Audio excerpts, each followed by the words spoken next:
in this video, I'm not actually going to show you exactly how I made it. I'm just going to show you the final version. It's not perfect, but it's just an alternative way of doing it. So this one, again, uses labels and text boxes and a button. And here it's got these pictures. So these pictures are this one here, picture box. And the way that you use them is you go into you click on the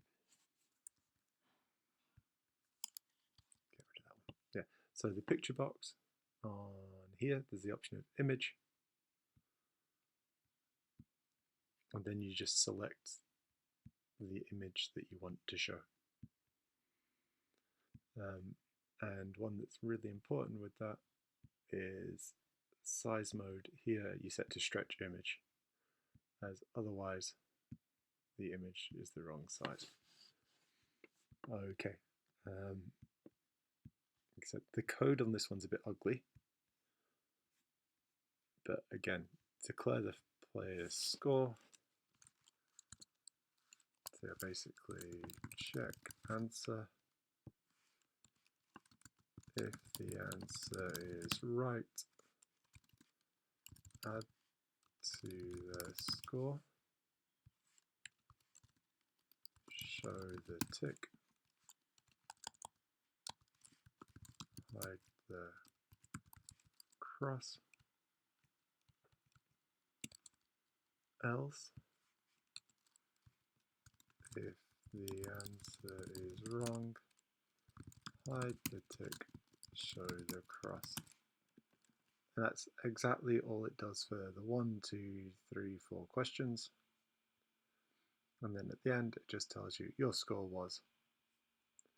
And then there's a bit of stuff here. So mybase.load, it just hides all of the images. So hide all the images on startup. So if we look at the code running, so as you can see, there are currently no bits there.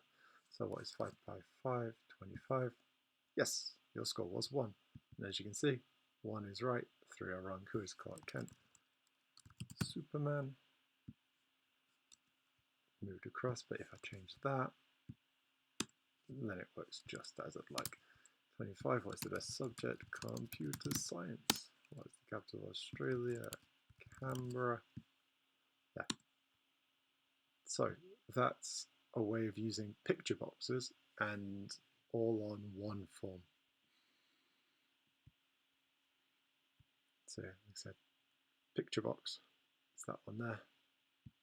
And it's using this PictureBox.visible, just deciding where you can see it or not.